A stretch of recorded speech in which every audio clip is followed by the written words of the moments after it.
Welcome to Casual Politics, Lord Deben. Thank you very much for accepting my request, and I'm very grateful to you for giving me your time. You need no introduction. You've been Member of Parliament since 1970. That's a lifetime, and then you became Vice Chairman of the Conservative Party under Ted Heath, and then you became the Agriculture Minister under Margaret Thatcher and the Environment Secretary under John Major. So the first question is, why did you decide to stand in the 1970 election? Well, I'd fought in 1964 and 66 because I wanted to be in Parliament. I'd always wanted to be a Member of Parliament. So the 1970 election I stood for a seat which was winnable, and by 760 votes I won it from Labour. It wasn't a seat that one could ever continue to represent because it was all redistributed afterwards, but between 70 and 74 I sat for a London seat, which I shall never forget. And in a very short period of time you were promoted to become the Vice Chairman of the Conservative Party. Ted Heath gave you that portfolio in his cabinet. So how difficult for you was to cope with your first role? Well, I was particularly responsible for young people, and I was young, so it wasn't too difficult. And it was really to help the Conservative Party to express the fact that it was the party that looked most clearly to the future. We were at the time negotiating for our entry into the European Union. I'm a passionate European, and this was a wonderful opportunity for me. And how was it for you to work with a Tory grandee, who was your boss, the Tory chairman, Lord Carrington? Well, Peter Carrington was a lovely person to work with. He's still a friend. He's remarkably young for his age. Very active. He's very active. Indeed. And we have lunch at least once every few months, and so it was very easy, and I don't think I've ever worked with anybody I've enjoyed working with more. And how unexpected was for you when Ted Heath called for a general election under the basis of who governs Britain? Well, I wanted him to have the election rather earlier, and I think if he had had it rather earlier, we'd have won. I think it was running away from us at the time. But it wasn't unexpected. It was a necessary thing, I think, and we could have won. And if we had done so, I think many of the reforms that Mrs. Thatcher did later on, we'd have been able to have done earlier.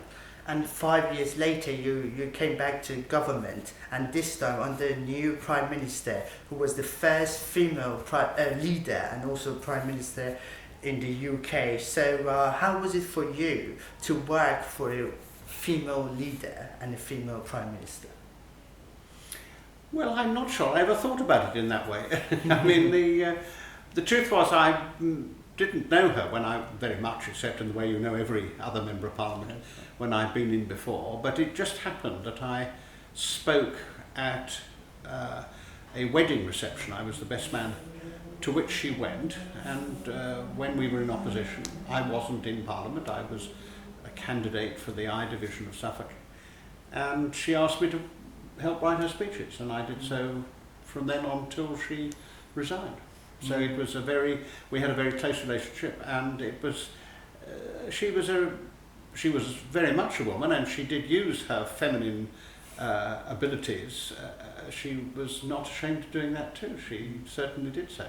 But you didn't treat her like that. She just, because she was a colleague. I don't think I think that sort of, you can overdo that sexual differentiation, but of course she thought differently because she was a woman. That's absolutely true, and men think differently from women, and thank goodness that's true, and you need both of them, just as you can't do with having all men, you certainly can't do with having all women either.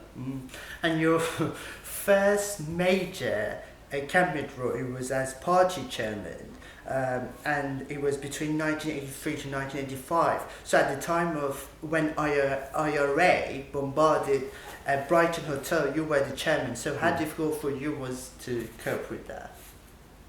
Well, you cope with what occurs. You do what has to be done, and it was a disaster. It was a terrible thing, and people were killed and others were severely maimed. At the time, you just had to keep the show on the road. So everything from collecting the red boxes so that they were from rooms that had been blown up, to making sure that the conference started again and made that first speech which was necessary, getting the priest in to say some words and pray for the dead, and doing all that had to be done. And we did that through the night, but at the time, one just did what had to be done. Yeah, and you also lost a member, Anthony Berry. Yes, we did. Yeah. Tony Berry, not the only one, so the wife of Lord Wakeham was also killed, and others. Yes, it was a terribly harrowing occurrence, but I always think that these terrible things you don't expect. It's all about habits. If you have reasonably good habits, I was brought up by quite a tough mother who made sure that you behave properly. You just go on and do what you have to do. That's what life's like. That's right. And your treasurer, Alistair McAlpine, is it right that he contacted Marks and Spencer's CEO and he asked him to open it on Sunday so everyone could go and buy clothes? Many people didn't have clothes because they left their rooms under the rubble. So Marks and Spencer's opened early so people could go and get things they wanted. One particular person I remember had 2 shoes of different pairs because he put them on, not in the dark, not knowing what it was. So yes, that was certainly true, and it was a remarkably stressful. But again, it was a couple of days when you just had to deliver, and that's what happened, and you delivered. And it isn't, I think, it's either neither praise nor blame. You just do what has to be done.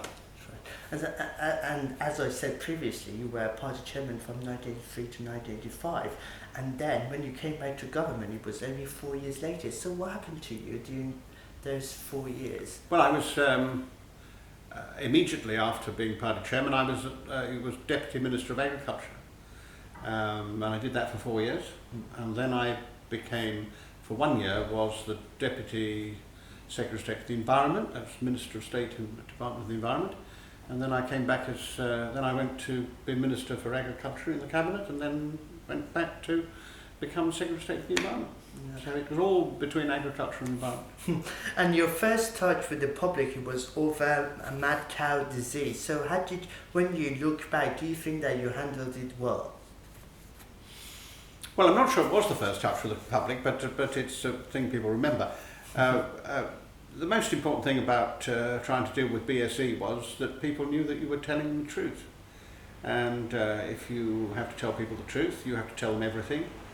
And if you're asked whether for example, if you're asked whether you eat meat and beef, then if you do, you have to say yes. And if you don't, you have to say, no, I don't. I did, so did my children. And if I had denied that, then 2 things would have happened. One is nobody would have believed me on anything else I said, and the second thing would be that the meat industry would have been affected in a totally wrong way, because the fact was eating hamburgers didn't do any danger to anybody. So it was the right thing to do, and I was right. That's the point. And a couple months later, there was a change of leader, and then Margaret Thatcher was succeeded by John Major.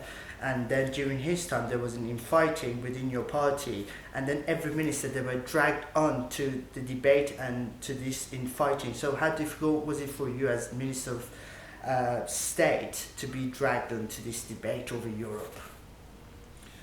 Well, I never had any difficulty at all. I knew precisely where I stood, and nobody knew I didn't. And I still take exactly the same position. I've never changed my view. I came into politics because I wanted to work for Britain's membership of the European Union. We weren't members then, we became members. We've now had this ridiculous and entirely unacceptable position of wishing to withdraw from it. It's ridiculous in the sense that it will do us huge damage. And it will also not enable us to take the lead that we should have in the European Union. I'm very sorry that's happened. We shall see what this government will make of it. But it reminds one of 2 things. One is that Britain is at its best when it is confident, at its worst when it is in some way frightened. And secondly, that referenda are the opposite of a parliamentary democracy. They never are right. I've always voted against them, always think they're wrong. But the forecast showed today that the economy expanded by 0.5%. So were you surprised? No, we haven't left the European Union yet. I mean, the whole thing isn't, this sort of measurement of a nonsense. The fact is we haven't left the European Union yet. There is a great deal of uncertainty, and the pound has dropped through the floor. I think that this will get worse, and I think that it is very peculiar to say that you are going to cut off your arrangements with your largest market on the hope that something else might turn up, because there isn't anything else to turn up, and I don't think it will, but we shall see. And how confident are you about your new leader, Theresa May, and her negotiations with her counterparts? Well, the first thing is we shouldn't be in this position. She has been handed a poison chalice. I think she's a very significant figure. I think she's a very sensible, pragmatic woman. She is not somebody who is imprisoned by any particular part of the party. That's extremely good. We know not at all what she's going to be able to achieve, and nor does she. And that is the problem with this situation. Those who wanted us to leave the European Union have had 40 years to tell us what they would do. It turns out, as we always said, that they didn't know what to do, and they don't know what to do.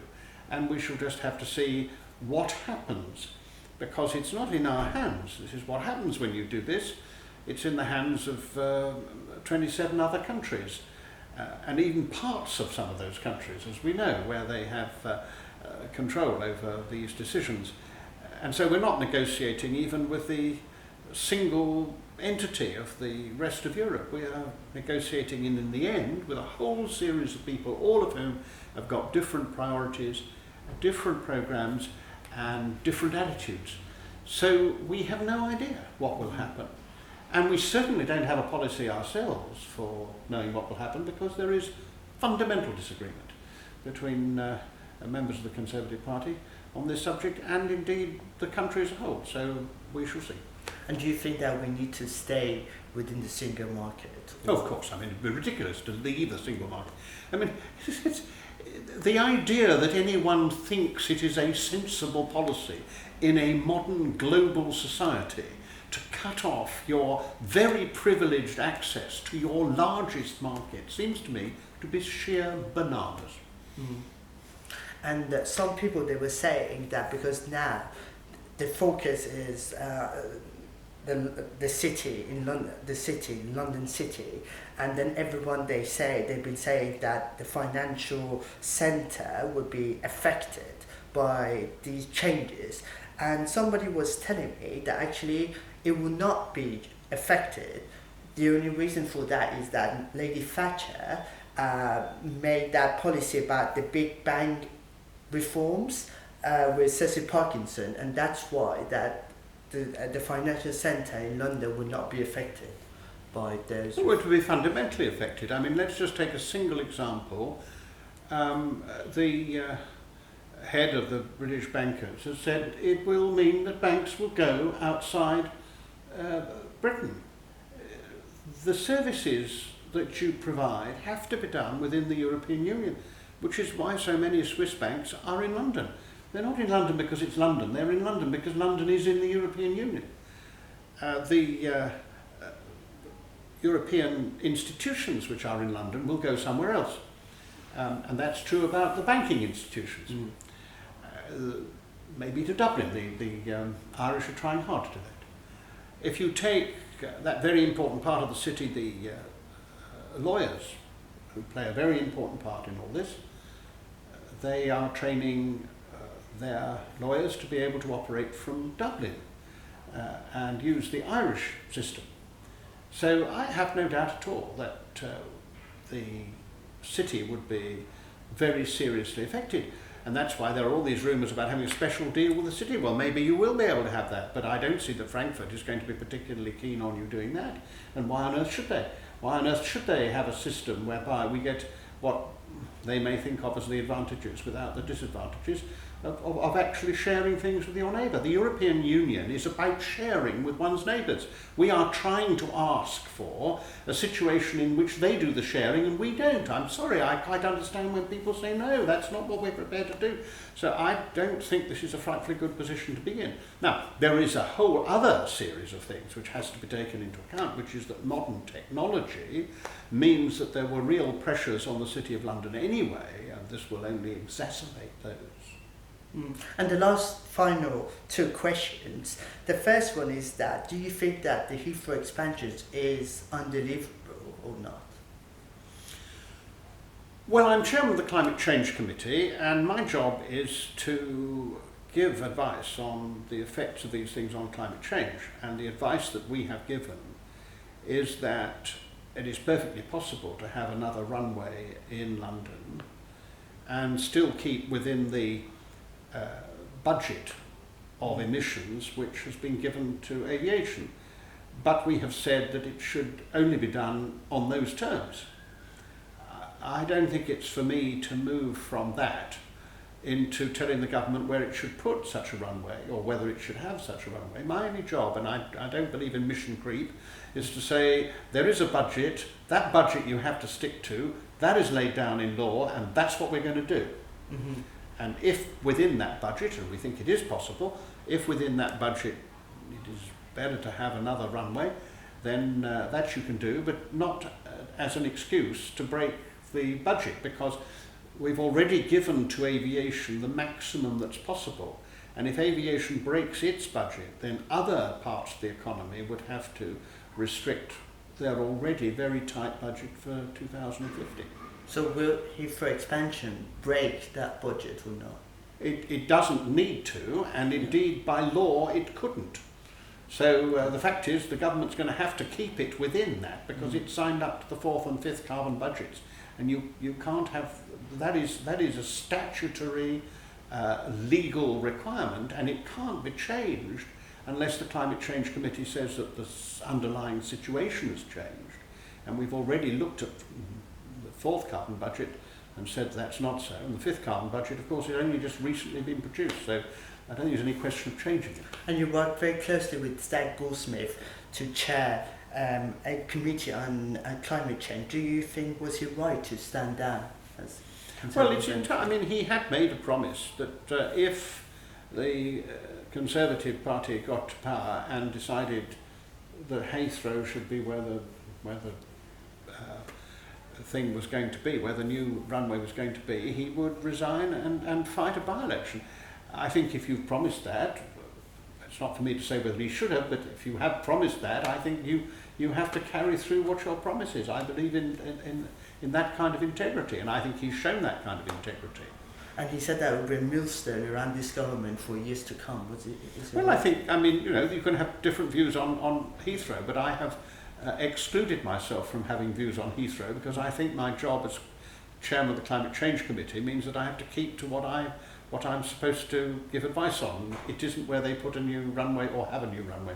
And my last question, as someone who's been involved with the Conservative Party over the past 50 years, how do you foresee the future of your party as well as the future of the country after Brexit? Well, I think it's very difficult to see how things will turn out. The Conservative Party is the longest living political party in the world. And what it represents at its best as one nation conservatism, as an attitude to society which makes changes because they are right and necessary and doesn't make them if they aren't, that you hand on to the next generation something better than you've received, that you've got a real understanding and feel for the environment and a gratitude for the creation that we have been given and haven't created ourselves. All those things are the basis of a very sensible party which believes in free enterprise, but not an unregulated free enterprise. Always been a party which has seen that the market has to be kept free. It doesn't happen automatically. Always has to have intervention to make sure that the market failure doesn't take place. That kind of party will, I think, continue. but it has to fight all the time against those who want on the left to regulate people's lives way beyond any reasonable thing, and those on the right in the Conservative Party who have this view of the market which is entirely false, which is to demand that we maintain the market as it is, as if it were free. The problem about the market is that it isn't free, because constantly people who are businessmen, like I am, would like to have a monopoly, so they always push to have control over that. That's how it happens. So government has got to step in to make sure that monopolies do not emerge, that people don't have too much power in society, that you don't have a situation, as we do have in many areas, that things are controlled by small numbers of people. If you look at our press, you have to ask yourself, is this a reasonable and free situation? And those are the sort of things that we have to look at all the time. Well, thank you very much. We shall wait and see both for now. Thank you very much. Thank you very much. Thank you for your time. Now I'm going to run. If you've